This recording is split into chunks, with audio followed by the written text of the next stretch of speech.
Assalamualaikum warahmatullahi wabarakatuh. Alhamdulillahirabbil alamin wassalatu wassalamu ala rasulillahi nabiyil amin wa ala alihi wa sahbihi wa man tabi'ahum bi ihsanin ila yaumiddin wa ba'du. Al-Khalifah rahimani wa rahimakumullah jami'an.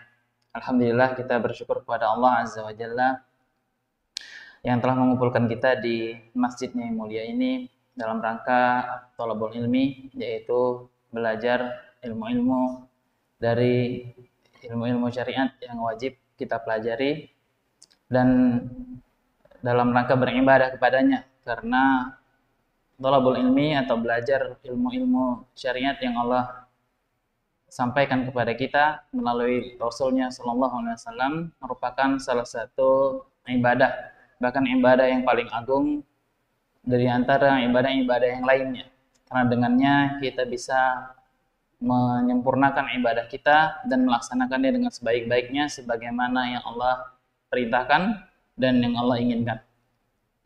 Kemudian semoga salawat dan salam diberikan kepada Nabi kita Muhammad Sallallahu Alaihi Wasallam yang telah menyampaikan segala sesuatunya kepada kita, baik dan benarnya, segala sesuatu yang mendekatkan kita kepada surga dan segala sesuatu yang menjauhkan kita dari neraka telah beliau sampaikan. Maka semoga salawat dan salam diberikan kepada Nabi kita Muhammad SAW, dan semoga salawat dan salam ini juga diberikan kepada keluarga beliau, sahabat-sahabat beliau, dan orang-orang yang mengikuti mereka dengan baik hingga akhir zaman. Amin ya rabbal alamin. Kemudian pertama-tama saya mohon maaf atas keterlambatan yang terjadi hari ini, ya, bukan disengaja karena ingin melestarikan budaya orang Indonesia yang selalu ngaret, ya, tapi pagi ini perjalanannya cukup jauh dan seperti biasa ya, kalau pagi itu ada mulus-mulus sehingga lebih lama di kamar mandi. Karena itu mohon maaf pertama untuk antum yang sudah hadir tepat waktu. Saya sudah berusaha untuk hadir tepat waktu, tetapi qadarullah ada mulus-mulus pagi hari ini sehingga hadirnya terlambat. Kemudian ikhwatal iman rahimani wa rahimakumullah jami'an. Pada hari ini insyaallah kita akan mempelajari suatu cabang ilmu yang diberitahukan bahwasanya ilmu ini merupakan ilmu yang sudah langka, terutama ilmu yang banyak orang sudah melupakannya atau melalaikannya dan tidak lagi menguasainya. Padahal urgensi untuk mempelajarinya sama dengan urgensi ilmu-ilmu yang lainnya. Disebutkan bahwasannya ilmu ini termasuk ilmu yang pertama kali diangkat. Ilmu yang pertama kali semakin sedikit orang yang menguasainya, dan bahkan nanti di ujung-ujung zaman hampir tidak ada didapati lagi orang menguasainya. Dan sudah kita lihat sekarang ini ya, kita lihat gairah orang untuk mempelajari ilmu ini itu semakin berkurang. Padahal kebutuhan masyarakat untuk menyelenggarakan pembagian warisan sesuai dengan syariat Islam itu sama dengan kebutuhan masyarakat untuk menyelenggarakan jenazah itu sendiri. Ya, meskipun ulama mengatakan penyelenggaraan jenazah itu hukumnya fardu kifayah, yaitu tidak semua orang diwajibkan untuk ikut memandikan, mengkafani, menyolatkan, dan menguburkan jenazah, ya, karena sifatnya fardu kifayah, sehingga jika sebagian sudah melaksanakannya maka gugur kewajiban yang lainnya. Maka demikian pula ilmu ini, meskipun disebutkan para ulama mempelajarinya adalah fardu kifayah, akan tetapi ilmu ini pada hakikatnya diterapkan pada setiap ain atau setiap individu dari kita. Jadi mempelajarinya dan melaksanakannya fardu kifayah. Cukup beberapa orang saja melaksanakannya sudah lepas kewajiban semuanya. Akan tetapi ilmu ini berkaitan dengan masing-masing individu. Setiap individu akan mati dan setiap individu harus kita selenggarakan jenazahnya dan harus kita segera bagikan harta warisannya. Karena itu mungkin tidak kita harus mempelajari ilmu ini sebagai salah satu ilmu yang wajib kita pelajari dan kita kuasai. Dan sebagaimana umumnya ilmu-ilmu dalam ilmu-ilmu Islam, di sana tentu saja ada hal-hal yang menjadikan kita atau mengasumsikan kita seolah-olah ilmu ini berat dan susah dipelajari. Dan sebenarnya itu tidak lain tidak bukan karena bisikan-bisikan syaitan dan karena kita terlalu jauh dari ilmu ini. Sehingga kita dapati orang-orang tidak lagi mengetahui prinsip-prinsip dasar dari pembagian harta warisan. Ya. Bahkan orang-orang juga tidak mengetahui bahwasannya hampir dalam semua bab dari bab-bab warisan laki-laki mendapatkan 2 kali lipat dari perempuan. Dan bahwasannya pembagian harta warisan itu harus dilaksanakan segera setelah mayit dikuburkan. Dan ini juga dampak dari media. Ya, banyak media sekarang sengaja membuat sinetron-sinetron yang menyudutkan syariat-syariat Islam. Membuat sinetron-sinetron seolah-olah poligami itu sesuatu yang menyakiti dan membuat keluarga porak-poranda, ya. Gitu ya, Bang. Ya, kayak sinetron apa gitu ya, yang nanti nangis di tengah jalan gitu kan. Nah, seolah-olah syariat poligami itu jadi syariat yang menghancurkan keluarga kan gitu ya. Nah, demikian pula untuk yang sedang kita pelajari ini ya. Media-media menyatakan atau dengan lisan mereka mengatakan bahwasannya pembagian seperti ini termasuk pembagian yang zalim, tidak adil ya.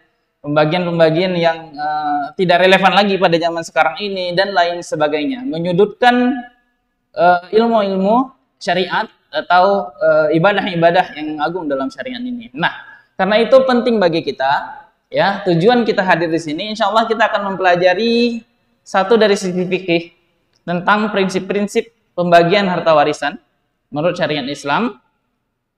Kemudian sekaligus perhitungannya nanti, sehingga dengan mudah insya Allah kita bisa melaksanakan pembagiannya, ya. Dan dengan demikian kita juga bisa mengetahui kita posisinya sebagai seorang anak, kita posisi sebagai seorang saudara, kita posisi sebagai seorang ayah dari anak. Berapa yang akan kita dapatkan dan berapa yang akan kita wariskan kepada keluarga kita. Dan demikian pula siapa-siapa saja yang ternyata mendapat warisan dan siapa-siapa saja yang tidak mendapatkan warisan. Nah, ini juga sesuatu yang karena banyaknya kejahilan dalam hal ini, kita lihat fenomenanya orang-orang yang tidak berhak malah menuntut lebih, ya. Sebagaimana banyak kita saksikan di media-media juga, di berita-berita, para istri yang menguasai seluruh harta. Ya. Ataupun menantu. Nah, biasa menantu lebih galak lagi daripada anak ya yang menguasai harta mertuanya. Kan gitu. Bahkan ada mantan lagi, mantan menantu atau mantan istri yang menuntut bagiannya. Dan ini semuanya karena kejahilan. Ikhwatul iman rahimani wa rahimakumullah jami'an. Kemudian di sini juga kita akan pelajari tentang siapa yang ternyata tidak mendapatkan harta warisan dan ada ternyata dalam syariat solusi agar dia bisa tetap mendapatkannya. Yaitu dari jalur wasiat, ya. Jadi dengan mengetahui bahwasannya dia bakalan tidak dapat harta warisan, seseorang bisa mempersiapkan agar orang tersebut yang mungkin saja berjasa dan lain sebagainya tetap bisa mendapatkan bagian harta, yaitu dengan berwasiat agar dia diberikan. Ya, contohnya kayak kita sebutkan tadi menantu, tetangga, anak angkat, anak susu dan lain sebagainya, anak tiri ya, itu semuanya tidak dapat bagian warisan. Dan cara agar mereka bisa mendapatkan bagian harta agar maaf.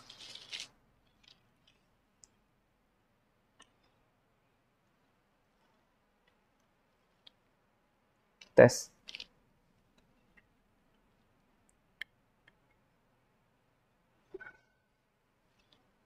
Tes. Baik, kita lanjutkan. Cara agar orang-orang yang kita sebutkan tadi bisa tetap mendapatkan harta di samping ahli waris yang sah menurut ilmu syariat adalah dengan berwasiat agar sepeninggal kita mereka diberikan bagian sekian dan sekian, ya, karena pada asalnya mereka tidak dapat. Nah, demikian. Ya, jadi dengan mengetahui hal ini maka ada persiapan kita untuk menuju kematian. Dan persiapan kita juga agar tidak terjadi percekcokan di tengah keluarga apabila terjadi kematian dari salah satu anggota keluarga. Kita akan mencerahkan kaum muslimin, ya, terutama diri kita sendiri, kemudian keluarga kita dan orang-orang terdekat kita akan ilmu yang mulia ini, yang ilmu ini Allah sendiri yang membagikannya di dalam Al-Quran. Yang mana tidak seperti ilmu yang lain, di mana ketika Allah memerintahkan kita untuk mengerjakan sholat, ya, menunaikan zakat, maka perincian dari mengerjakan sholat itu dengan 5 waktunya, dari takbiratul ihram hingga salamnya, itu diserahkan kepada Nabi kita Muhammad SAW untuk memperincikannya kepada umat. Demikian pula zakat, ya, dengan nisabnya dan harta-harta yang dikeluarkan padanya, ya, itu diserahkan kepada Nabi kita Muhammad SAW untuk memperincinya.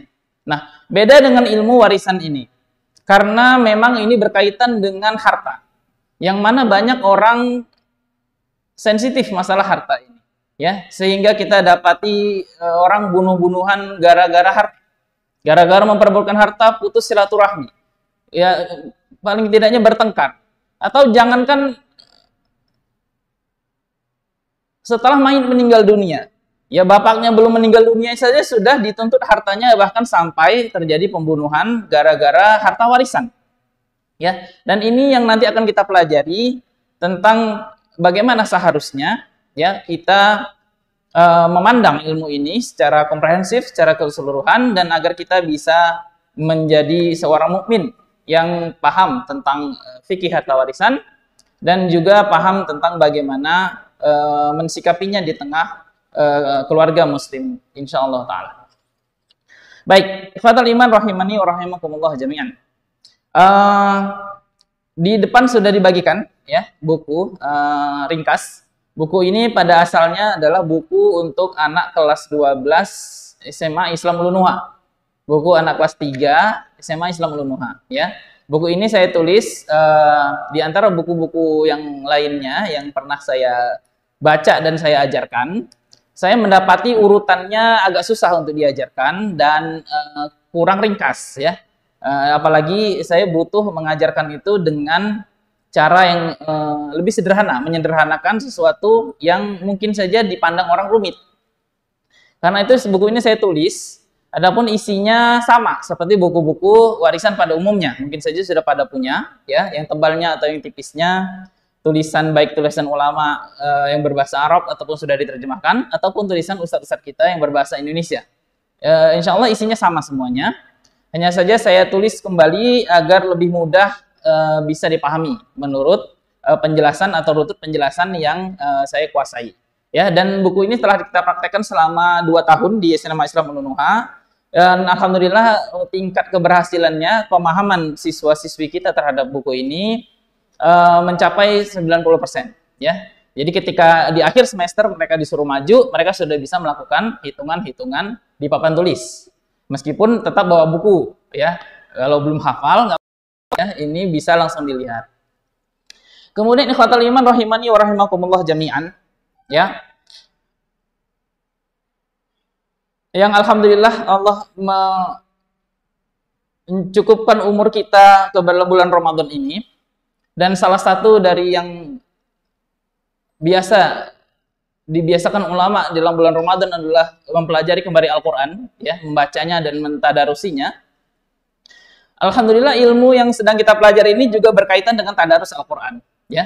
Tepatnya surat An-Nisa, ya, dari mulai surat 7, 8, 9, 10, 11, 12, 13, 14, 15, dan kemudian yang terakhir ayat 176.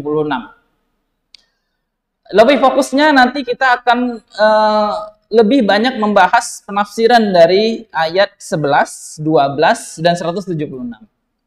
Ya. Jadi apa yang sedang kita pelajari ini insya Allah semuanya adalah tafsiran dari Al-Quran.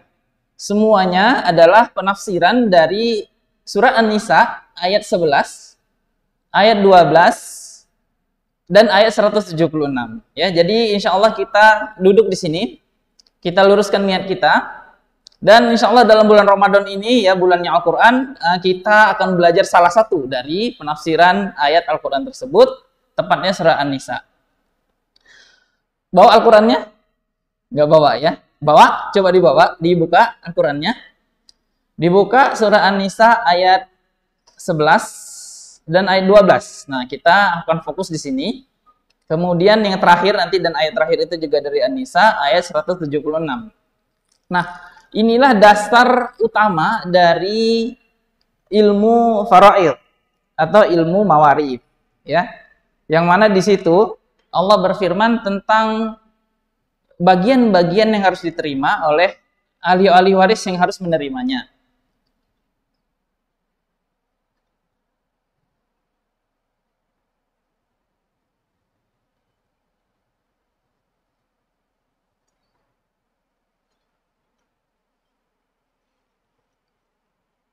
Dapat?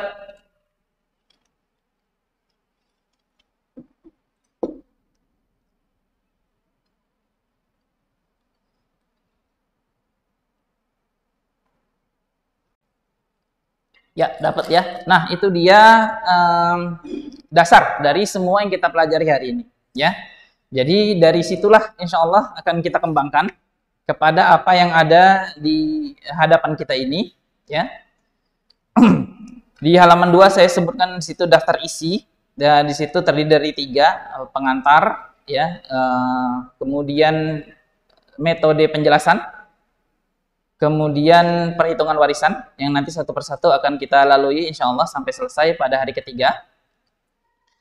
Kemudian kita mulai dari pengantar, ya. Semua ini tidak lepas dari surah An-Nisa tersebut, ya. Ini sudah kita jelaskan tadi tentang hukumnya, ya, yang mana setelah mayit meninggal dunia dan mayit kita selenggarakan jenazahnya, maka kewajiban selanjutnya yang juga harus kita lanjutkan atau kita lakukan adalah membagikan warisan. Dan kita menghindari, ya, stigma-stigma buruk atau persangkaan-persangkaan seorang yang mengatakan tidak boleh berbicara harta atau pembagian harta setelah mayit meninggal dunia. Bahkan kebalikannya, setelah mayit meninggal dunia, yang selanjutnya dibicarakan adalah pembagian harta. Karena harta itu bukan lagi milik sang mayit, itu sudah milik orang lain, sudah milik ahli warisnya.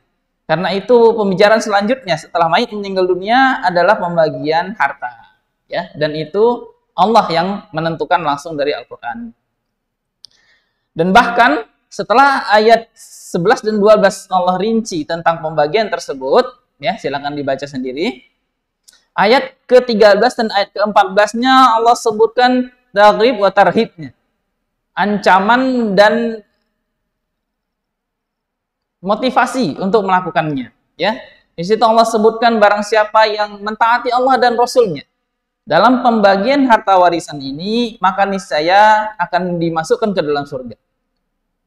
Dan kemudian Allah ancam bagi orang yang tidak mau melakukannya, ya. Allah sebutkan bahwasannya hukum-hukum tersebut adalah ketentuan-ketentuan dari Allah. Barang siapa yang mentaati Allah dalam pembagian ini, pembagian harta warisan ini, ya, maka niscaya Allah akan masukkan dia ke dalam surga yang mengalir di dalamnya sungai-sungai, sedang mereka kekal di dalamnya, dan itulah kemenangan yang besar. Dan kebalikannya, ya, barang siapa yang durhaka kepada Allah dan Rasul-Nya dan melanggar ketentuan-ketentuan yang Allah sebutkan ini, niscaya Allah akan memasukkan ke dalam api neraka, sedang ia kekal di dalamnya dan baginya siksa yang menghinakan. Nah, demikian ikhwatal iman rahimani wa rahimakumullah jami'an.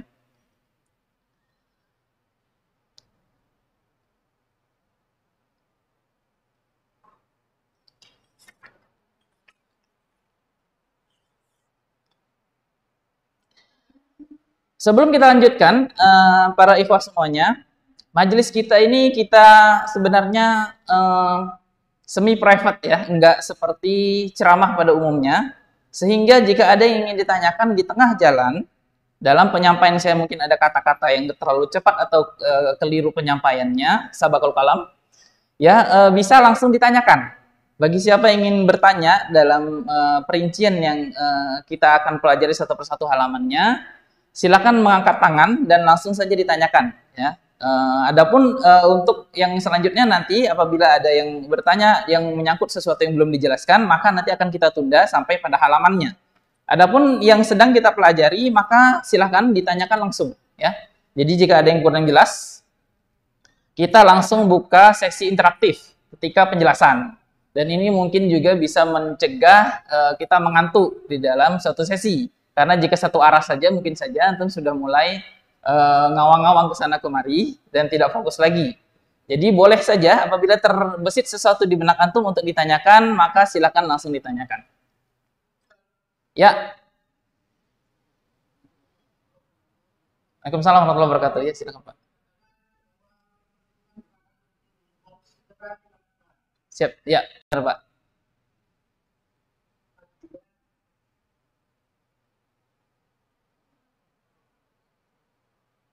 Artinya begitu main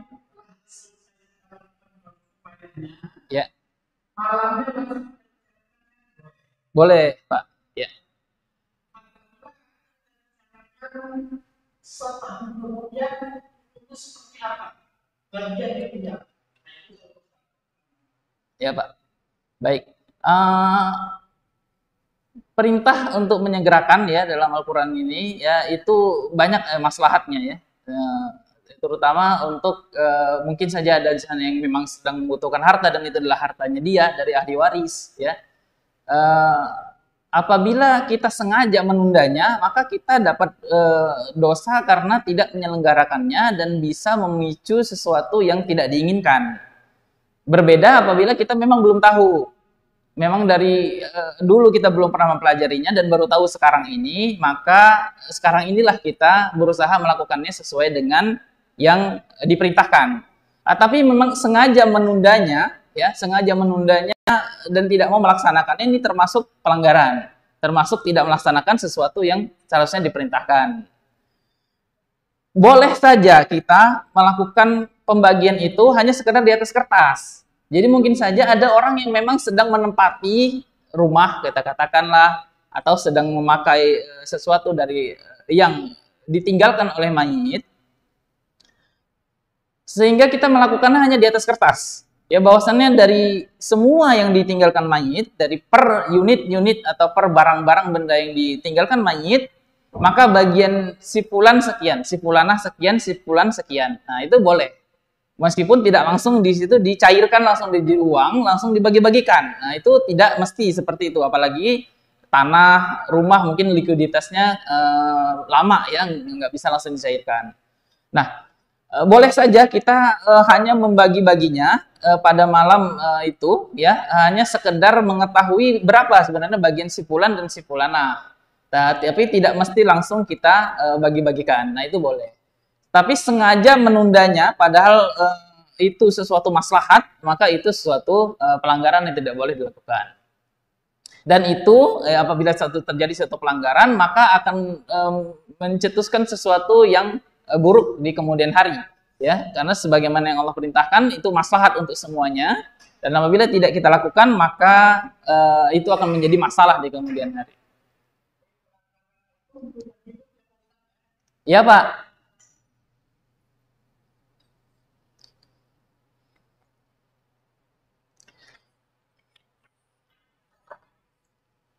Baik, kita masuk halaman 4. Ya, nanti jika ada yang ingin bertanya silakan tunjuk tangan langsung ya. Demikian pula Rasulullah SAW dan para sahabat sepeninggal beliau. Ya, ini merupakan sesuatu yang sudah lumrah di kalangan kaum muslimin. Bahkan pada masa jahiliyah sekalipun ya. Orang zaman dahulu itu terbiasa. Apabila seorang meninggal dunia langsung hartanya dibagikan. Ya. Bahkan dahulu di zaman jahiliyah sebelum mayit dikuburkan pun sudah diklaim harta-harta tertentu oleh ahli waris tertentu. Ya. Nah, sebagaimana yang datang riwayatnya kepada kita dari para sahabat ya, tentang bagaimana dahulu orang-orang jahiliyah berbagi-bagi warisan, ya. Dan salah satu yang menjadi warisan dahulu adalah budak-budak yang dimiliki mayit dan istri mayit. Jadi istri dulu bukan mendapat warisan, tetapi justru dijadikan warisan. diambil oleh salah seorang dari ahli warisnya untuk menjadi istrinya dia. Ya, baik. Waliyadzubillah ya. Nauzubillah min dzalik. Baik. Ya, jadi dahulu kaum wanita tidak dapat harta warisan sama sekali, bahkan istri mayit menjadi rebutan ahli warisnya. Nah, kemudian Islam datang dan meluruskan hal ini, bahwasannya pembagian itu adalah pembagian yang sebagaimana yang Allah tentukan dalam Al-Qur'an, ya. Dan Rasulullah SAW mengajarkan hal ini kepada para sahabat. Rasulullah SAW bersabda dalam sebuah hadis, "Al-hiqul fara'ida bi ahliha. Fama baqiya fahuwa li aula rajulin zakat." Berikanlah hak-hak dari harta warisan itu kepada pemiliknya. Dan apa yang tersisa maka itu milik lelaki yang terdekat dari kalangan pria. Atau yang terdekat dari kalangan pria. Hadis ini sahih muttafaqun alaih. Ya. Hadis ini hadis panjang sebenarnya ya. Di atas hadis ini Rasulullah SAW bersabda, "Aqtu dzi haqqin haqqah." Berikanlah hak kepada orang yang berhak memperolehnya. Kama qala Rasulullah SAW, ya, yaitu tentang memberikan hak-hak kepada orang yang berhak menerimanya. Kemudian ada ucapan dari Umar bin Khattab, ya, yang memotivasi umat untuk melakukan pembagian harta warisan ini. Dalam sebuah riwayat disebutkan beliau berkata, "Ta'allamul fara'ida wal lahn was sunan kama ta'allamul Qur'an." Hendaklah kalian mempelajari faraid, yaitu pembagian harta menurut ilmu warisan. Walahan, lahan ini bisa diartikan bahasa Arab dan bisa juga diartikan Al-Quran, yaitu ilmu tajwid Al-Quran. Karena lahan ini berkaitan dengan pengucapan dan kefasihan bicara. Wasunan dan sunnah-sunnah, ya, sebagaimana kalian mempelajari Al-Quran, kata Umar bin Khattab radhiyallahu anhu. Kemudian Abdullah bin Mas'ud juga memiliki ucapan yang semakna di sini, ya. Di sini saya bawakan 3 saja. Ta'allamul fara'ida wat talaq wal hajj. Nah, ya. Hendaklah kalian mempelajari faraid, wat talaq, dan ilmu tentang talak, wal hajj, kata Abdullah bin Mas'ud, dan ilmu-ilmu tentang haji. Fa innahu min dinikum, karena itu termasuk agama kalian. Nah, dari sini kita bisa lihat ya, bahwasannya para sahabat itu mengatakan sesuatu itu sesuatu yang dia lihat sudah banyak orang melalaikannya dan sedikit orang yang menguasainya, ya. Dan penting untuk dikuasai. Sebagaimana Umar bin Khattab di sini mengatakan hendaklah kalian belajar faraid, kan gitu ya. Tidak di sini disebutkan Umar hendaklah kalian belajar sholat, karena mungkin sholat banyak orang mempelajarinya. Dan lain-lain. Tetapi beliau melihat di sini urgensinya. Karena itu beliau tekankan di sini, hendaklah kalian belajar faraid. Karena itu penting, nah gitu ya. Wallahan, dan ilmu bahasa Arab, ilmu fasih atau tidaknya lisan. Dan sunnah-sunnah, dari sunnah-sunnah Nabi. Dan demikian Abdullah bin Mas'ud di sini juga, ya, ta'allamul faraidah, katanya. Belajarlah kalian ilmu faraid ini. Karena penting. Wat tolak, dan juga tolak. Nah, kenapa tolak katanya di situ, kenapa enggak nikah? Karena sebagaimana kita saksikan sekarang ini juga pada masa kita sekarang ini, banyak orang yang mengetahui syariat nikah itu dari A sampai Z, ya. Dari mulai nazarnya, dari mulai khidbahnya, kan gitu ya, dan lainnya kan, Mam.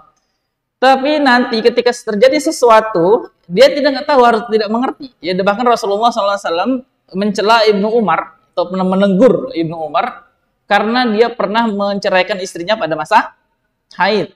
Ya, katanya tidak layak menjadi khalifah atau yang dipilih, ya, orang yang menceraikan, tidak tahu cara menceraikan istri. Ketika terjadi pemilihan khilafah, sepeninggal khilafah, ketika itu Ibnu Umar hanya menjadi saksi. Karena dulu dia pernah menceraikan istrinya pada masa haid. Dan ini tidak sesuai dengan sunnah. Ini termasuk talak bid'ah. Talak sesuai sunnah adalah istri diceraikan pada masa suci dan belum digauli. Tidak boleh diceraikan pada masa haid. Nah, gitu ya. Nah, jadi kita juga perlu tahu mana talak itu yang sunnah, mana talak yang bid'ah. Karena ada talak yang bid'ah. Nah, gitu. Nah, ini termasuk ilmu yang penting, kata Abdullah bin Mas'ud, untuk dipelajari. Ilmu tentang talak.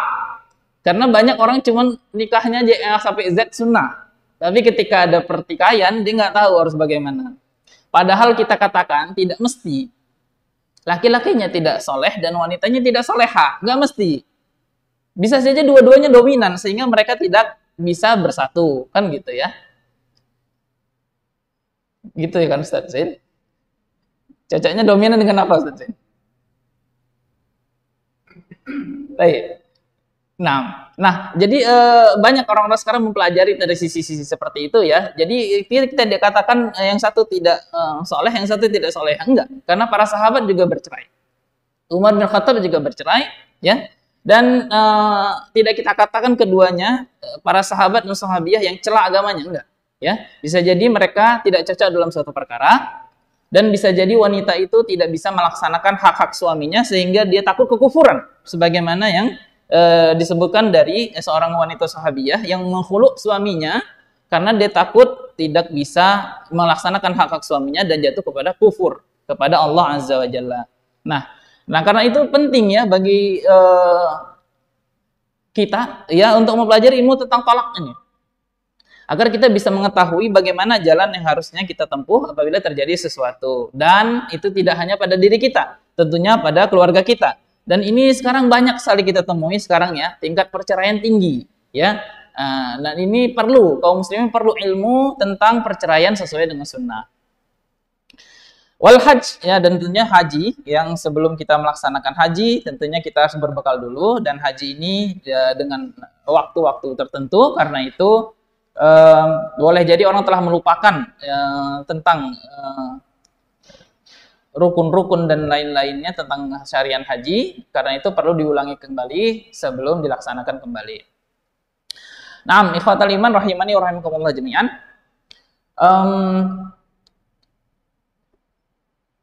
Panitia mana? Kita break jam berapa? Lanjut. Baik, kita lanjut sedikit tentang syurut arkan dan asbab ya, wal mawani. Kita lanjut sedikit tentang rukun, syarat, sebab, dan penghalang warisan. Baik, para ikhwah, sebagaimana ibadah yang lainnya, maka pembagian harta warisan juga punya rukun-rukun, syarat-syarat, sebab-sebab, dan penghalang yang berlaku untuk ilmu yang mulia ini. Ya. Sekarang kita mulai dari rukunnya dulu. Rukun warisan, ya, yaitu rukun itu tiang ya, ada tahu ya, tiang penyangga kokohnya suatu bangunan agar bangunan itu bisa tegak, itu namanya rukun. Ya, rukun sholat ya, tentunya tegaknya sholat itu karena melaksanakan rukun-rukunnya ya. Dan demikian pula di sini rukun warisan. Ya, rukun warisan ada 3. Satu namanya muwarrith, adanya muwarrith, kemudian adanya warith, dan kemudian adanya tarikah atau mauruth. Siapa itu muwarrith? Muwarrith adalah mayit. Mayit yang meninggal dunia dan dia mewarisi harta.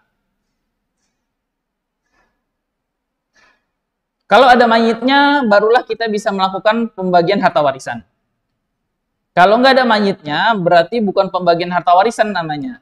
Jadi jika ada bagi-bagi duit sebelum mayit meninggal dunia, contohnya baru ini teman saya kan, lagi nanya ke dia, bapak kami itu sebenarnya masih koma katanya. Koma maksudnya udah nggak sadar lagi gitu ya. Tapi kami udah bagi-bagi duit gitu. Nah ini bukan bagi-bagi warisan sebenarnya, ini perampokan sebenarnya. Kenapa? Karena bapaknya dalam keadaan udah nggak bisa lagi mencerna ya, udah nggak bisa mikir gitulah kira-kira. Dan anak-anaknya udah geger masalah harta gitu. Baik, bapaknya belum meninggal. Ini bukan pembagian warisan ya. Pembagian warisan itu adalah ketika mayit sudah meninggal dunia atau mayit dinyatakan mati. Nah, ini juga ada kemarin kasus ya. Seorang yang pergi lama lalu tidak ada kabarnya. Kemudian istrinya menikah lagi. Dan hartanya sudah diklaim atau sudah dicaplok orang lain. Boleh nggak seperti itu? Jawabannya nggak boleh. Nggak boleh ada bagi-bagi warisan sebelum mayit dinyatakan meninggal dunia, baik secara biologis ataupun secara hukum. Contohnya yang kita katakan secara hukum, pesawat yang menghilang contohnya. MH berapa yang hilang kemarin?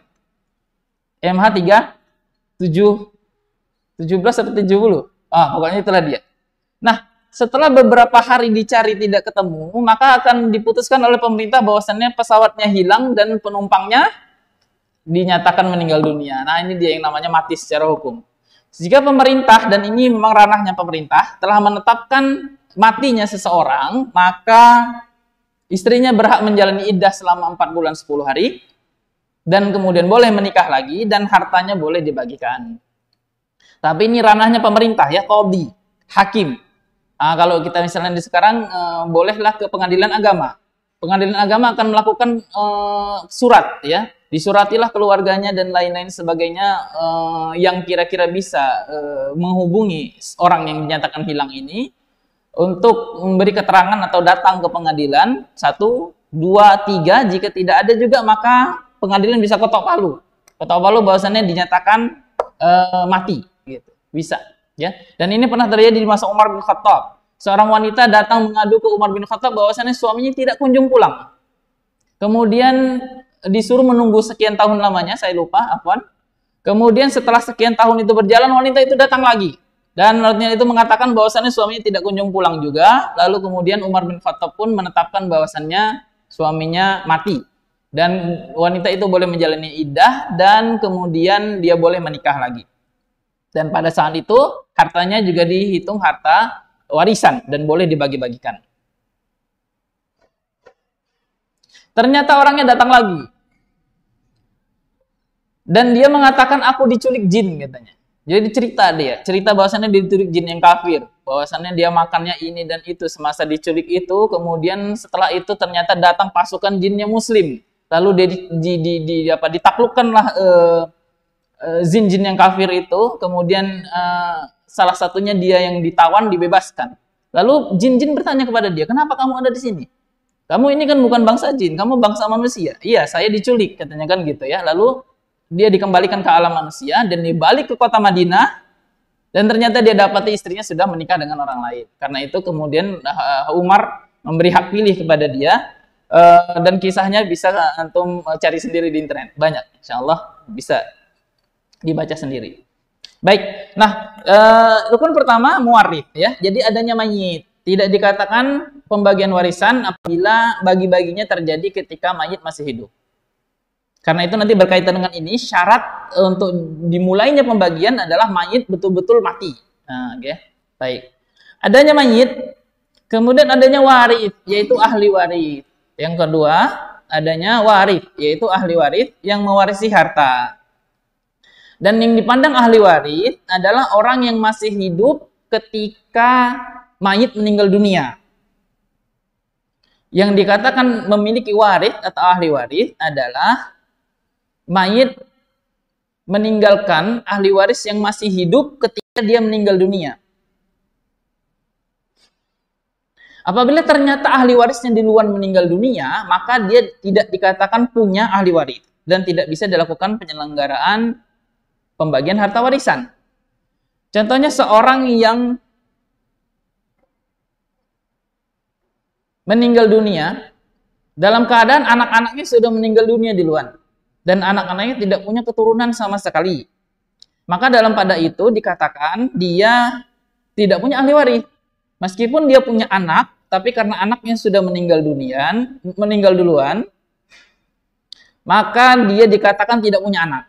Makanya nanti kita dalam pembagian warisan, kita akan lihat seorang mayit meninggal dunia.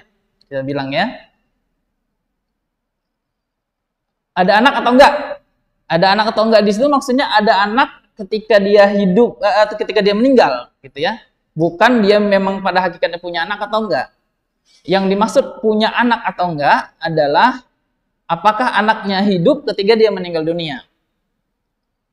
Demikian pula nanti cucu, bapak, ya, kakek, saudara-saudari dan lain sebagainya.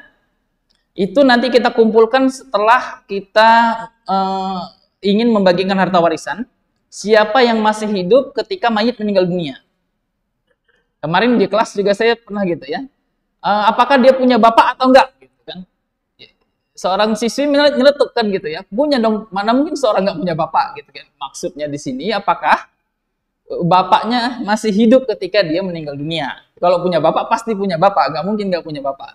Jadi dalam pembagian kita tanya punya atau nggak punya itu artinya punya ahli waris yang hidup ketika si mayit meninggal dunia. Itu dia maksudnya.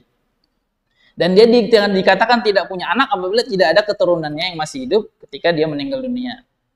Termasuk janin yang ada dalam kandungan. Nah ini dia, termasuk janin dalam kandungan. Nanti kita akan rinci siapa-siapa saja ahli waris yang berhak mendapatkan warisan, ya. Dan termasuk di dalamnya adalah janin. Apabila istri mayit positif hamil, ya dengan alat positif hamil itu, tes kehamilan, maka anak yang dalam kandungan ini ditunggu hingga dia lahir. Baru harta bisa dibagikan. Ditunggu dia lahir, baik kelaminnya laki-laki atau perempuan, kan nanti beda. Kalau dia laki-laki atau perempuan, dia bisa mempengaruhi bagian yang lainnya. Dan nggak bisa hanya mengandalkan USG. Kemudian juga ditunggu hingga dia lahir dalam keadaan hidup, dan hidupnya itu hidup yang betul-betul berkelanjutan. Bukan yang prematur, jatuh, lalu kira-kira beberapa menit sudah meninggal dunia, itu tidak dianggap ada. Yang dianggap ada dari janin adalah janin yang lahir dalam keadaan hidup normal dan hidupnya berkelanjutan. Nah itu baru dia dianggap ada punya anak. Ya. Karena itu dalam kasus mayit meninggal dunia dan istrinya hamil, maka pembagian harta warisan tidak bisa dilakukan, melainkan setelah bayi itu lahir. Ya.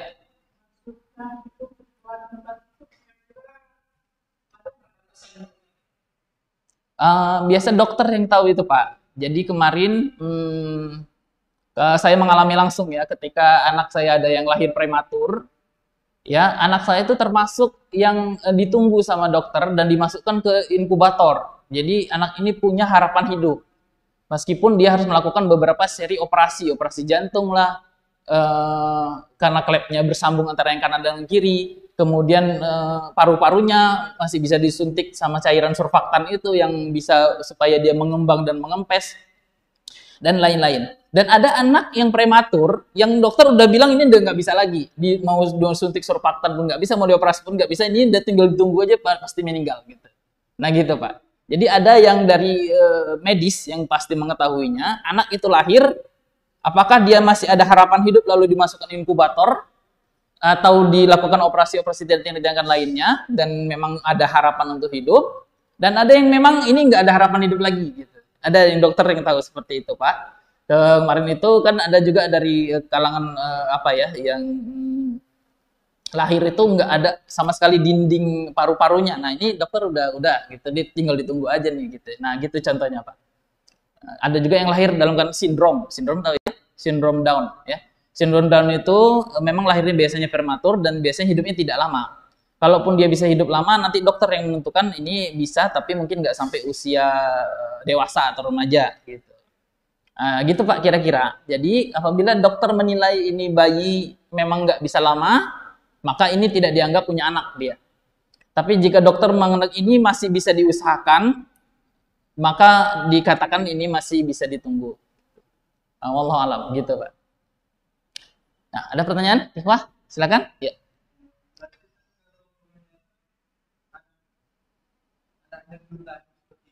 Ya. Belum bisa.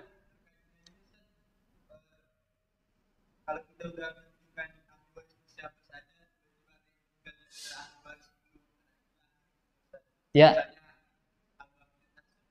Ya. Iya, dia dapat nanti, dan dia nanti dapatnya harta yang nanti dia wariskan langsung kepada ahli warisnya pula. Jadi kita nanti punya dua kasus. Ya kan gitu. Kasus yang pertama diselesaikan dulu, kemudian dikasihkan kepada yang tadi sudah terlanjur meninggal. Yang terlanjur meninggal itu nanti pun harta itu akan menjadi warisan bagi ahli waris dia juga. Sama seperti yang sering terjadi, yang harta tidak dibagikan langsung setelah mayit meninggal dunia, misalnya dari kakek nenek gitu ya, sampai meninggal anak-anaknya semua hartanya belum dibagikan juga. Kemarin ada yang nanya dari handphone, nggak tahu siapa orangnya atau datang atau enggak hari ini. Ya, harta dari nenek meninggal dunia, ya kan gitu. Yang harusnya dibagikan sama anak-anaknya dari dulu, sampai anak-anaknya semua sudah meninggal dunia juga, jadi sekarang tinggal cucu. Alhamdulillahnya cucunya nggak saling bertengkar tentang tanah si nenek tadi itu, ya kan gitu ya. Lalu mereka bertanya dan kemudian kita kasih pembagiannya sampai 4 kasus. Kasus si nenek, siapa yang hidup ketika si nenek meninggal dunia, kita bagi-bagi. Kemudian masing-masing kan dapat nih harta kan gitu ya. Nah, baru kasus yang ini pula, dia berapa yang ditinggalkannya, berapa anaknya. Kasus yang ini pula, kasus yang ini pula, kasus yang ini pula. Jadi kita bagikan kepada yang memang dia berhak menerimanya. Kalau dia sudah ternyata meninggal dunia, maka kepada ahli warisnya nanti jadi. Gitu. Jadi ada kasus di dalam kasus, gitu, bertingkat ya jadinya. Nah itu salah satu cara menyelesaikan apabila kasusnya sudah lama nggak dibagi-bagi dan keburu ada yang meninggal dunia. Jadi ada 2 kasus nanti jadinya atau 3 kasus dan lain sebagainya. Oke, kita lanjutkan sedikit sebelum istirahat. Sudah apa ya? Sudah pegel juga ya. Tarikah. Nah ini yang salah satu syaratnya. Ya tidak mungkin kita bagi-bagi harta warisan kalau mayit ternyata nggak punya harta atau ternyata hartanya minus gitu ya. Maka dari itu sebelum harta bisa dibagikan kita harus menyelesaikan hal-hal berikut ini A sampai E ini. Apa itu? Tajhizu mayit ya. Semua biaya penyelenggaraan jenazah termasuk biaya rumah sakitnya apabila ada biaya rumah sakitnya itu sebenarnya diambil dari uang si mayit atau ditanggung oleh pribadi si mayit ya. Apabila nggak ada dari saudara dan lain-lainnya, sebenarnya penyelenggaraan jenazah itu diambil dari uang si mayit termasuk biaya rumah sakitnya. Biaya rumah sakitnya misalnya ada ambulannya lah dan lain sebagainya atau mungkin nggak ada BPJS atau lain-lain yang membiayainya, maka itu semua diambil dari harta si mayit itu untuk melunasinya. Itu dulu yang pertama. Sampai selesai diselenggarakan jenazahnya, apabila masih ada tersisa, baru diselesaikan yang poin B, yaitu hutang berkaitan dengan harta yang ditinggalkan. Maksudnya di sini adalah gadai. Misalnya mayit punya barang yang digadaikan gitu ya, harga handphonenya mungkin 5 juta, digadaikannya seharga 2 juta misalnya kan gitu ya. Nah ini kita tebus dulu di tukang gadainya. Di tukang gadainya, bukan tukang gadai lah, tukang gadai itu kan biasa riba ya. Yang apa ya, yang dia kan hutang gitu ya, ini jaminan hutangku gitu ya, bukan tukang gadai itu nggak benar, itu biasa rata-rata. Oke, nah dia didatangin dulu ya orang yang berhutang ini ya, nah baik dia punya uang untuk melunasi itu lalu handphonenya diambil, lalu handphonenya dijadikan warisan atau dijual untuk digabungkan menjadi harta warisan, atau jika memang tidak cukup ternyata uangnya ya untuk menebus, maka bendanya ini dijual. Separuhnya untuk melunasi hutang yang tersisa, kemudian separuhnya lagi baru jadi harta warisan gitu. Jadi diselesaikan dulu sangkut pautnya dengan yang sifatnya gadai. Yang mana gadai itu biasanya memang lebih kecil daripada nilai barang yang menjadi gadaiannya atau menjadi jaminannya. Nah gitu. Nah itu diselesaikan dulu. Baik dengan pihak bank atau dengan orang yang meminjamkan uang dan lain-lain. Sehingga jelaslah mana yang uang orang dan uang mayit. Kemudian C, hutang piutang. Nah ini biasa yang sering ya kita ya. Barang siapa memiliki hutang, lapor pada keluarga kan gitu ya.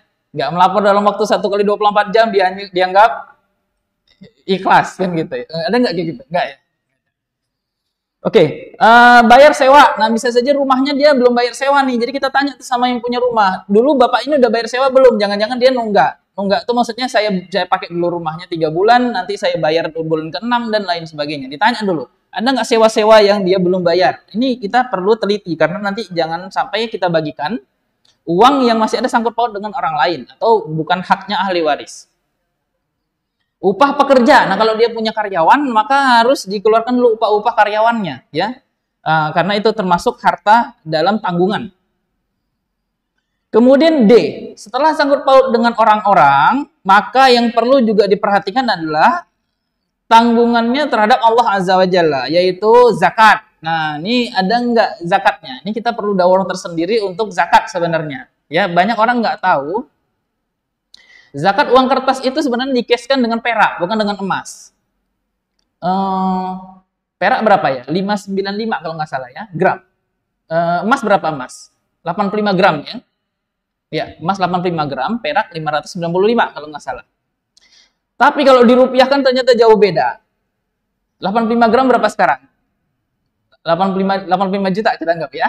Nah, perak rupanya 1 gramnya itu, perak yang belum jadi yang apa ya, itu 10.000 sampai 15.000 gitu. Dan kalau misalnya kita hitung uang kertas kita kalau dikeskan dengan perak sekarang ini, maka cuma 6,5 juta udah wajib zakat ternyata. 6,5 juta aja kita punya rekening di rekening kita dan mengendap dalam waktu 1 tahun, 1 tahun hijriah ya. Ternyata wajib sudah zakat. Zakatnya 20, zakatnya 1/40 ya. Berapa persen itu? 2,5%. 2,5%. Berapa itu kira-kira? Dari 6,5 juta.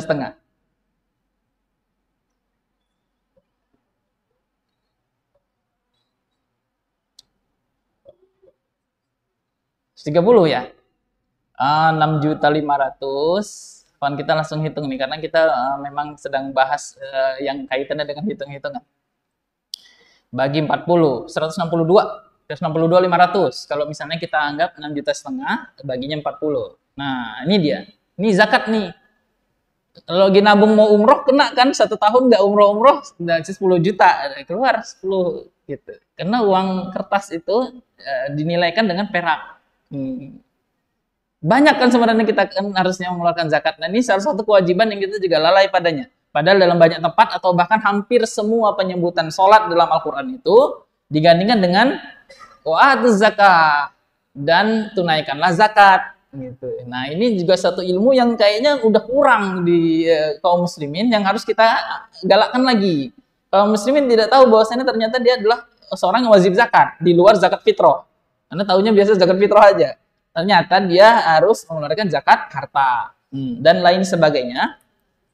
Yang kita harus belajar. Ternyata ada kewajiban yang harus kita keluarkan dari harta kita. Ya, ada yang mau ditanya? Silakan. Ya.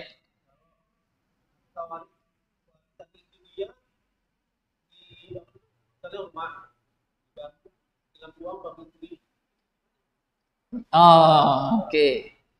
Dalam pengadilan ada namanya istilah harta gonogini istilahnya ya. Harta gonogini itu kalau terjadi persengketaan yang sudah tidak bisa diselesaikan dari jalur musyawarah keluarga, naiklah ke pengadilan namanya harta gonogini. Kalau sudah di pengadilan, Allah alam sepanjang yang saya ketahui dari kompilasi hukum Islam itu, dari 50% dia ditetapkan sama pengadilan. Tapi itu sebenarnya nggak pas seperti itu kan. Jadi harta itu sebelum dia naik ke pengadilan, dia digonogini dan diselesaikan sama rata 50%, seharusnya harus dipisah antara harta suami dengan harta istri. Tidak boleh jadi satu. Dan kita lihat apakah memang istri punya penghasilan sendiri, mungkin dia jualan online dan lain sebagainya, atau dia ada harta bawaannya semasa gadisnya, atau dia memang nggak punya harta sama sekali, dia hanya mengelola harta suami. Apabila dia nggak punya penghasilan sama sekali, maka itu dipandang harta suami sebenarnya. Apabila dia punya, maka harus ditetapkan berapa persen punya istri, berapa persen punya suami. Gitu ya. Nah, namun harta gonogini nanti silakan konsultasi lah sama saya boleh atau sama ustadz yang lainnya agar harta itu dipisah karena nanti ketika mayit meninggal dunia, baik dia laki-laki, maka yang mewarisinya adalah istri, anak-anak dan lain-lain. Apa dia wanita, maka yang mewarisinya adalah suaminya, anaknya dan lain-lain. Jadi masing-masing dia. Jadi kemarin ada pertanyaan seperti itu ya. Jadi seolah-olah menjadikan harta itu jadi harta satu. Kalau suaminya meninggal dunia dan istrinya meninggal dunia, baru boleh dibagi hartanya. Dan ini pemahaman yang keliru. Ya, suami mati ya hartanya suami yang dibagi-bagi. Istrinya mati ya harta istri yang dibagi-bagi. Nggak harus meninggal dua-dua baru dibagi-bagi. Gitu. Karena itu harus dipisah jelas dia. Selama masih hidup harus dipisah berapa persennya sehingga ketahuan nanti berapa yang kita bagi-bagi.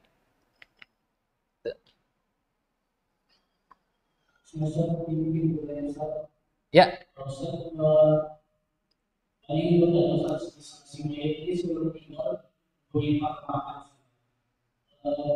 Warisan ini sudah direncanakan sanksi sebelum dia meninggal.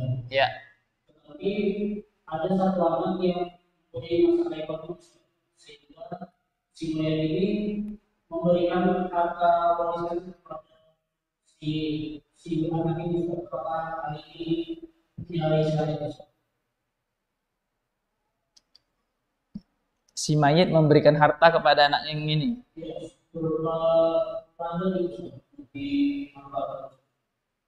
Bagaimana pesan mayitnya? Apakah dia berpesan ini untukmu atau setelah saya mati ini untukmu? Nah itu dia. Dikatakan masalah ekonomi, si mayit ini bisa meninggal kalau kamu mengatakan untuk saya sebesar ini, tapi nanti saat meninggal kamu bisa mengambil sesuai yang saya. Nah, itu dia.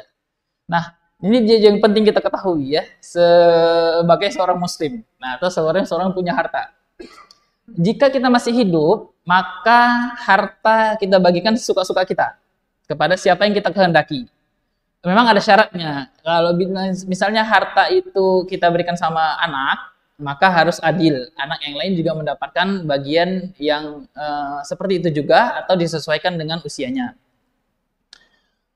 Dan nggak mesti adil juga sama rata ya. Contohnya kita memberikan SPP mungkin ya. Kita kan seperti kasih itu sama seorang anak lebih besar mungkin dari anak yang lainnya karena mungkin jenjang pendidikannya lebih tinggi. Tetapi hibah kepada seorang anak tidak boleh untuk satu orang saja. Harus rata. Jadi yang satu dikasih juga. Kayak misalnya sepeda motor yang satu, atau yang kecil mungkin sepeda dan lain-lain.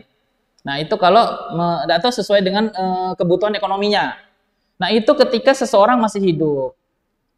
Seseorang boleh memberikan hartanya sekehendaknya, asalkan ada prinsip keadilan apabila memberi kepada anak sesuai dengan kebutuhan sang anak dan semuanya dapat. Apabila ada tadi dia katakan nanti sepeninggal saya atau ketika saya mati, maka ini hibah yang tidak sah. Karena la wasiyata lil warith, kata Nabi. Tidak ada wasiat untuk memberikan sesuatu kepada ahli waris. Wasiat itu hanya untuk non ahli waris. Untuk orang yang nggak dapat harta warisan. Nanti kita lihat ada 24 orang-orang yang dapat harta. Yang di luar itu, yang nggak dapat itu, itulah yang bisa mendapatkan harta wasiat seperti tadi. Nanti kalau saya mati, ini handphone ini punya kamu. Gitu. Itu boleh. Tapi untuk non ahli waris. Tapi kalau yang di ahli waris itu anaknya yang memang jelas-jelas dia nanti pasti dapat bagian dari harta, maka ini nggak boleh, nggak sah dan nggak boleh dilaksanakan. Yang kita laksanakan adalah pembagian sesuai dengan hukum Islam yang tertuang dalam surah An-Nisa ayat 11 dan ayat 12 tadi. Karena dan Nabi juga bersabda la wasiyata lil warith, tidak boleh ada wasiat untuk ahli waris. Jadi kalau bahasanya tadi nanti ketika saya meninggal dunia, maka pesan itu tidak bisa kita laksanakan. Kita tetap membaginya sesuai dengan ketentuan yang akan kita pelajari di buku ini. Kecuali dia bagi ketika masih hidup. Nah, makanya ada apa-apa, bagi ketika masih hidup saja. Nah, itulah makanya di sini, ya, setelah kita sebutkan tadi tanggungan kepada Allah ada zakat, ada kafaroh. Kalau misalnya dia punya kafaroh yang belum dia lunasi, apa tuh contohnya itu? Misalnya di bulan Ramadan dia melanggar, kan gitu ya? Apa kafarohnya? Kan memberi makan 60 orang miskin, kan gitu. Nah, itu. Apalagi yang berkaitan dengan Allah, nazar. Dia punya nazar menyembelih seekor kambing misalnya. Kalau dia sembuh atau kan tiba-tiba pada Allah dia sembuh, lalu tiba-tiba langsung meninggal dunia. Lalu janjinya itu, nazarnya itu dia harus tunasi dulu keluarganya, melunasi nazarnya itu, yaitu nyembelih kambing contohnya atau lembu. Kemudian lanjutnya haji wajib dan haji umroh. Nah ini, ikhwatul iman rahimani wa rahimakumullah jami'an. Ya, ini pendapat yang paling kuat dari pendapat yang ada, bahwasannya apabila uang mayit cukup untuk membayar badal haji, maka badal hajilah yang dibayarkan untuk si mayit ini. Apabila ternyata nggak cukup untuk badal haji, maka badal umroh yang dibayarkan dari harta mayit ini. Jika nggak cukup juga, berarti nggak ada badal-badal yang kita bayarkan. Paling mungkin 1 juta duitnya pasti. Nah, badal haji berapa, siapa yang tahu? Badal haji sebelum COVID itu murah, 15 juta. Mudah-mudahan itu beneran ya, nggak Madura yang dilaksanakan di sana. Kalau Madura biasanya satu kali badal beberapa orang dilaksanakan, itu nggak boleh. Kalau sekarang saya lihat lagi brosur-brosur, mungkin sudah sangat ketat dari Saudi dan banyak orang yang berebutan karena beberapa tahun haji ditutup. Badal haji sudah 35 juta. Nah, kalau ada harta mayit sampai ke badal ini, sementara mayit memang belum haji dan ternyata hartanya ada untuk menunaikan badal ini, maka dikeluarkan dulu untuk badal ini. Karena itu termasuk kewajibannya kepada Allah.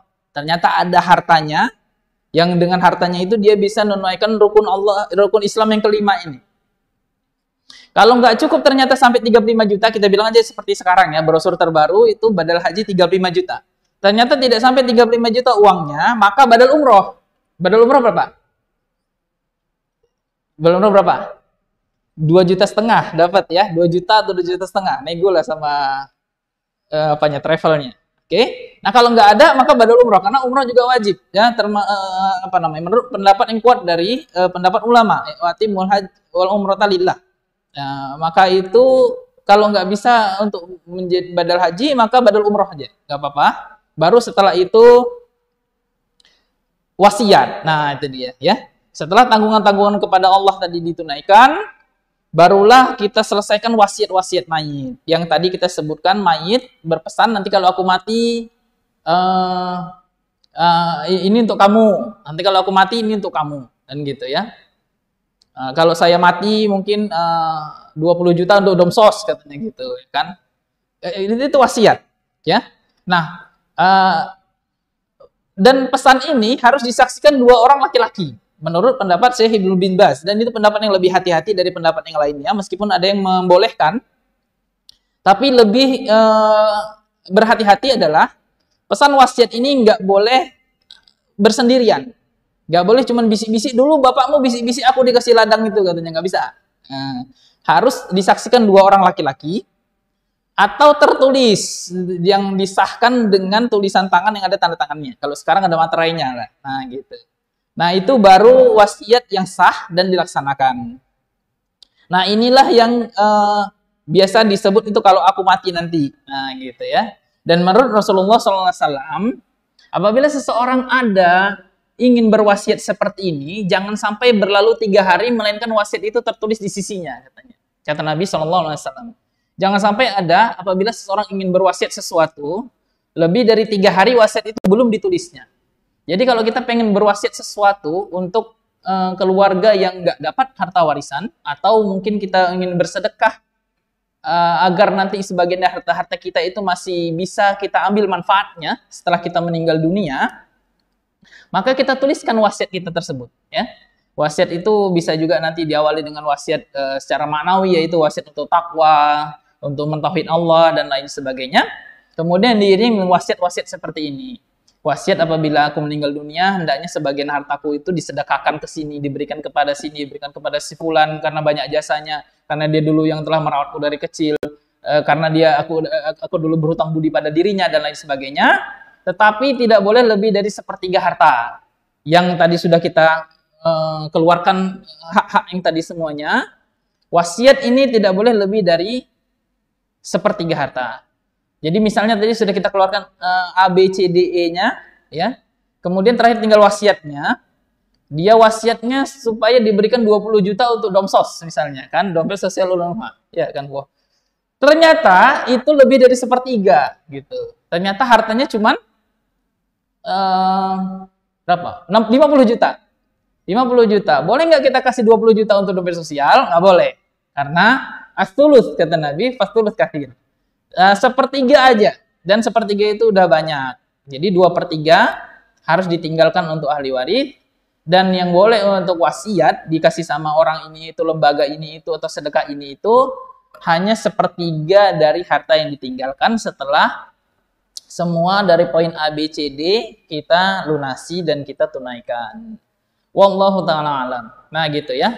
Nah, makanya kalau mau memberikan sesuatu itu jangan nanti kalau aku mati. Karena kalau dia sudah meninggal dunia, sama seperti mayit. Bukan dia lagi yang ngurusin dirinya. Dia udah dimandiin orang, dikafani orang, disolatin orang, dikuburkan orang. Demikian pula hartanya. Bukan dia lagi yang berhak membagikan hartanya, tetapi orang yang membagikan hartanya. Kaum muslimin. Kaum muslimin lah yang menyelenggarakan dirinya. Mulai dia dimandikan, dikafani, disolatkan, dikuburkan, dan dibagi-bagi hartanya sesuai dengan ini. Enggak ada dia berhak berwasiat untuk ahli warisnya. Nanti anakku yang ini segini, anakku ini durhaka dia ini, nggak usah dikasih. Ya nggak boleh kayak gitu, nggak bisa. Anak durhaka tetap dapat, sepanjang dia anak nasab, anak yang sah. Suka atau terpaksa. Karena pembagiannya sudah Allah yang tentukan dalam Al-Quran, surah An-Nisa ayat 11, 12, dan ayat 176. Nah gitu. Nah insyaallah demikian ya. Jadi ulah wasiat lil waris. Wasiat tidak boleh diperuntukkan untuk ahli waris. Wasiat itu diperuntukkan untuk non ahli waris, dan kalau lafaznya seperti itu, maka itu tidak bisa kita laksanakan apabila bertentangan dengan yang ilmu yang sedang kita pelajari ini. Kecuali memang pas cocok ya, dia hitung-hitung, lalu dia katakan kalau aku mati ini dia cara pembagiannya katanya. Lalu pas dia mati memang belum ada yang mati dari ahli warisnya itu, maka kita laksanakan ya. Kita laksanakan sesuai dengan hukum Islam. Kalau memang ketepatan sama, maka itulah yang baik. Oke. Silakan yang ditanyakan sebelum kita masuk halaman berikutnya. Banyak. Ya, silakan. Fadl, yang mana duluan? Dimas duluan.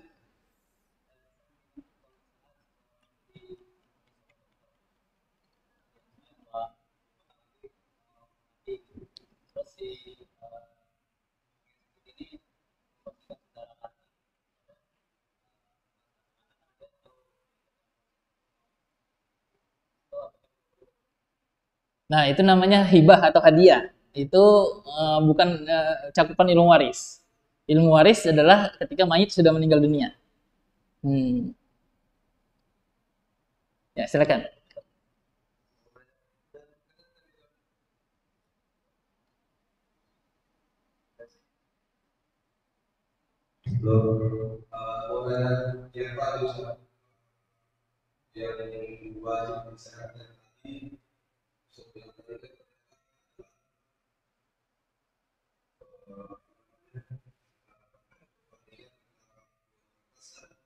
Perak. Ya, perak.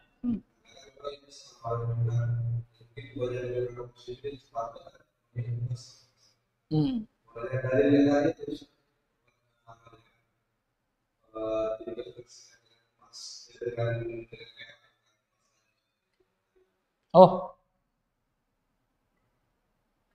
siapa yang tahu dalilnya? Jen tahu dalilnya? Oh, Allah alam. Ana nggak hafal dalilnya. Ana nggak hafal dalilnya. Nanti kita rujuk lagi kitab zakat.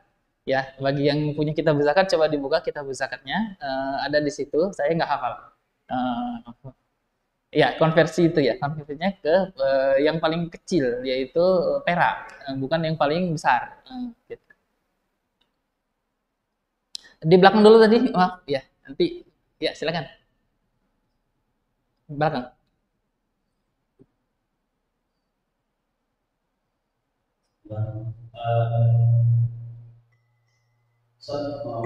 Banyak begini, jadi kalau misalnya kita misalnya suaminya dia, kita punya dua orang anak tua, kalau kita mati pasti kan tanggung jawab ada, karena kan nggak ada yang menghakimi. Nah, jadi selama hidup ini kita harus menjaga. Saya punya dua orang rumah, maka kita masuk ke hadiah dan seperti itu boleh nggak? Artinya kita untuk menghalangi dan tentunya nanti kita akan waris. Itu memang apa? Kita untuk itu posisinya nanti dapat apa kita misalnya ada berpuasa itu boleh nggak? Langsung boleh nggak seperti itu?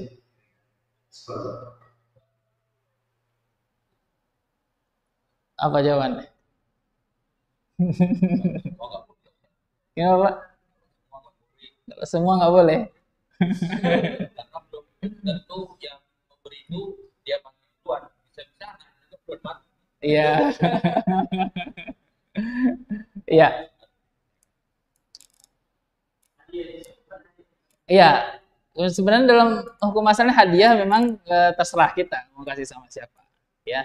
Meskipun meskipun dalam kasus hanya memiliki anak perempuan itu dapat 2/3 nanti, Ustaz. Anak perempuan 2/3 dua orang dia. Jadi sisanya sepertiga lagi. Sepertiga lagi itu pun nanti dikurangi 1/8 istri. Kan gitu. Jadi saudara kita mungkin dapatnya sisanya itulah dia dikit kan gitu. Ya kan biarin aja dia dapat gitu kan. Enggak.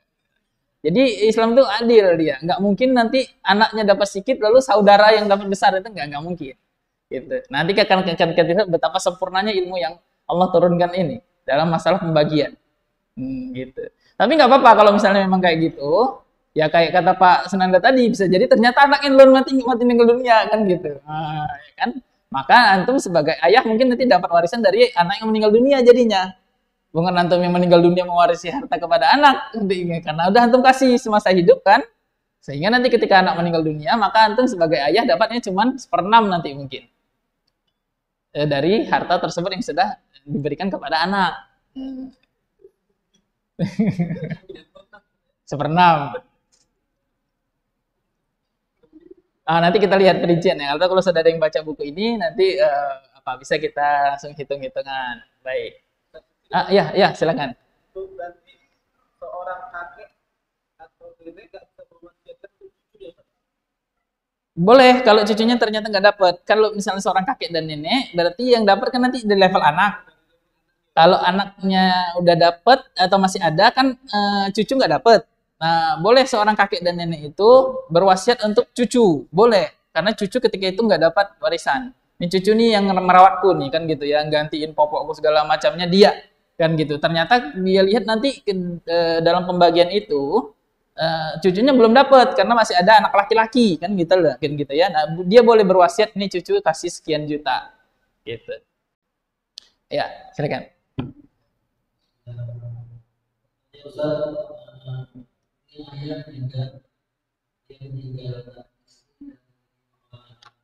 Ya. Ya. Ya.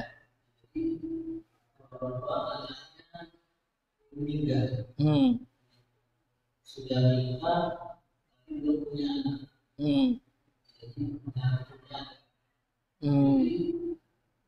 Gimana pembagiannya yang waris yang meninggal ini dapat bagiannya istri itu mendapatkan meninggal bebas. Oh iya, ya. Seperti tadi ya kita munasakhat namanya dalam ilmu warisan ya, keburu meninggal ahli waris sebelum terjadi pembagian. Jadi tetap dia dapat bagiannya karena dia kondisinya hidup setelah ketika mayit meninggal dunia, ketika bapaknya atau ibunya meninggal dunia.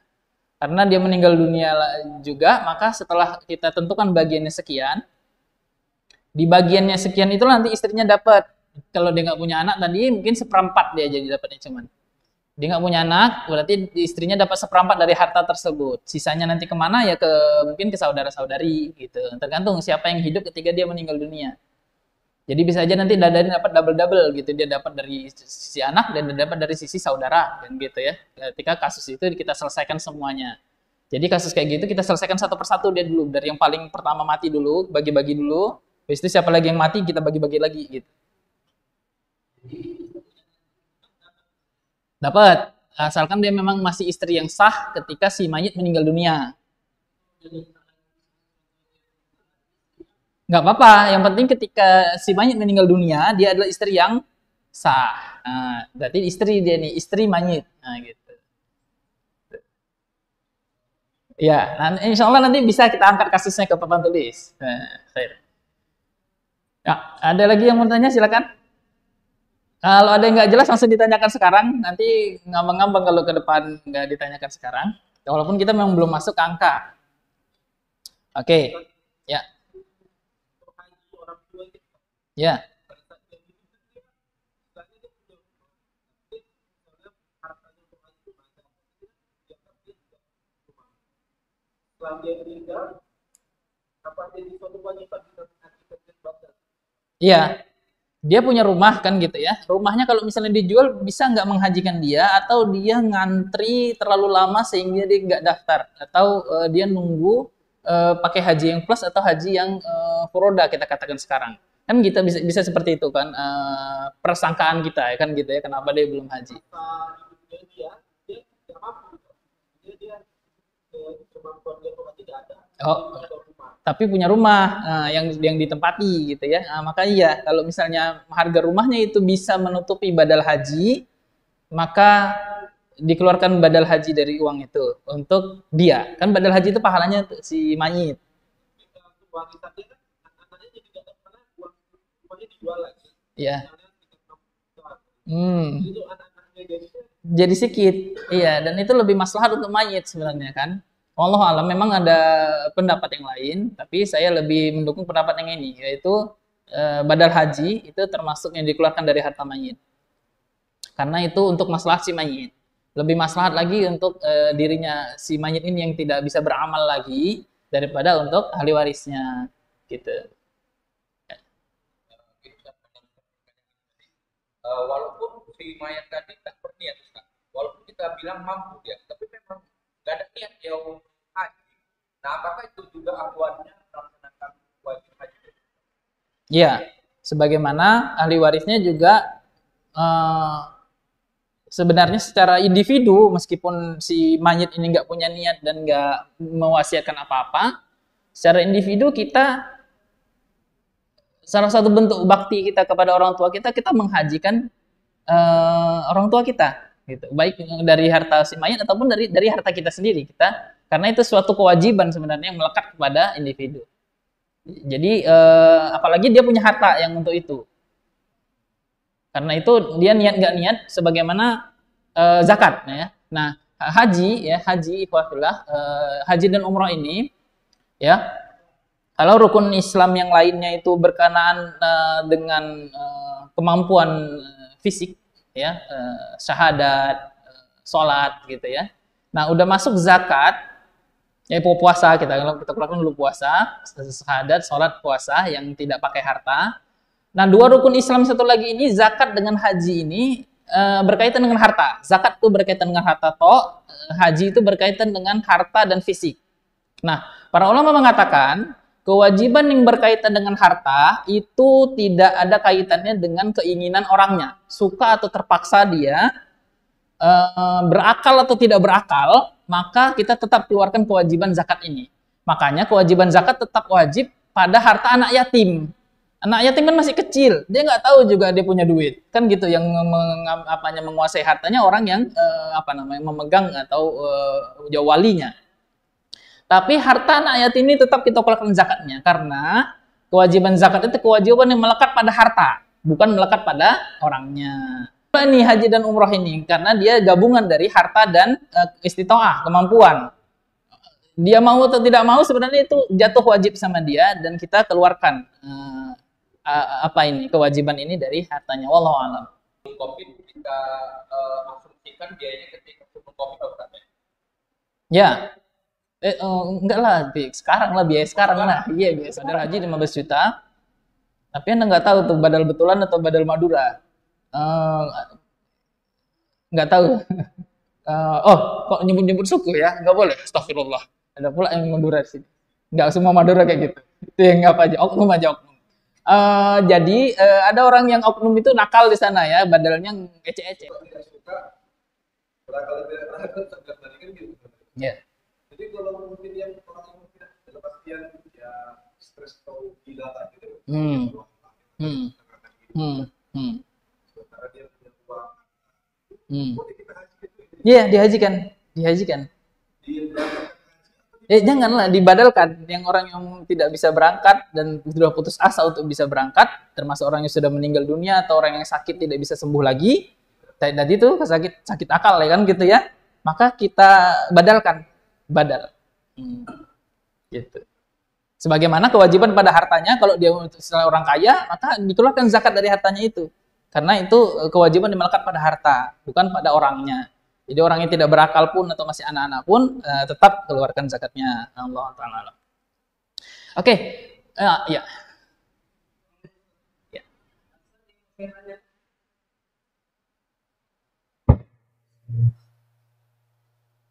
Saya masih tadi ada orang tua dia sudah mendaftar haji. Ya. Nah, waktu berangkat sudah ini. Ya. Biasanya. Ya.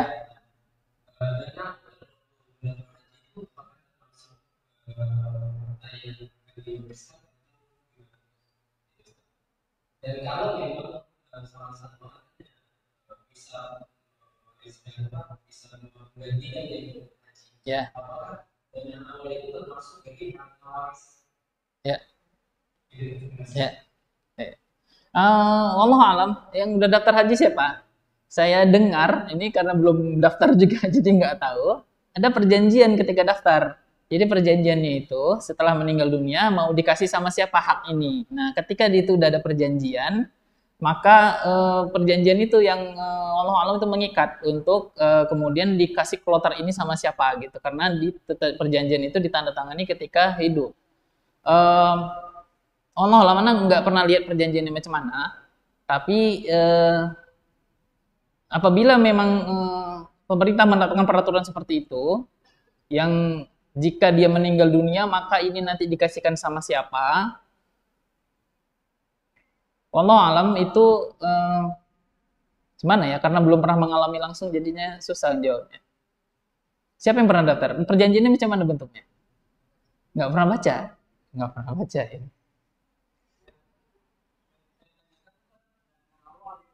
Iya, iya. Iya, iya. Yang saya pikirkan memang dua itu dia kan, satu dia dialihkan kepada ahli waris kan, atau siapa yang ditunjuknya menggantikan dirinya kan gitu. Sementara pengalihan itu kan terjadi setelah dia meninggal dunia. Kedua, apakah dana itu bisa ditarik menjadi harta ahli waris kan gitu. Nah itu yang Ana belum jelas sebenarnya. Karena belum jelas jadi mungkin nggak bisa saya jawab sekarang. Ya, afan. Allah alam. Yang pertanyaan kawan kita tadi tentang sudah ada setoran awal itu Anda rasa bisa ditarik, yang sepengetahuan saya itu tidak dibagi, karena kalau dari poin yang kita baca ini itu diteruskan nantinya menjadi haji wajib, jadi itu tidak untuk dibagi-bagi. Jadi misalnya kalau artinya kan badal jadinya, berarti kalau misalnya dia 20 setoran awal berarti ahli waris tinggal menambahkan 10 juta, jadi itu yang harta yang karena tidak jadi wajib berangkat, hartanya itu memang dikembalikan kepada keluarga ahli waris. Nah itu hartanya itu yang setoran awal itu nggak dibagi-bagi menurut poin ini D. Jadi tanggungan mayat itu dilaksanakan badal haji prakoba.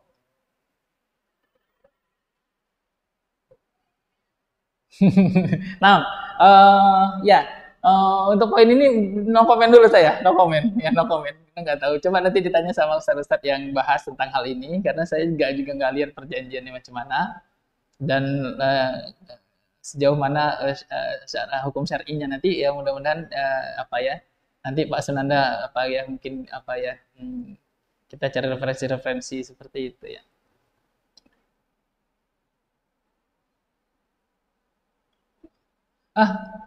Break dulu atau gimana? Oh ya, kita break dulu. Berapa lama breaknya Pak Panitia? 10 menit aja. Baik, kita break 10 menit untuk kamar mandi, kalau mau sholat duha dan lain sebagainya. Kita kembali lagi pada pukul 10.20. Ya, 10.20 insya Allah ta'ala kepada syarat dan ahli waris. Dan insya Allah kita sudah pakai proyektor nanti. Ya, silakan, tafadhol.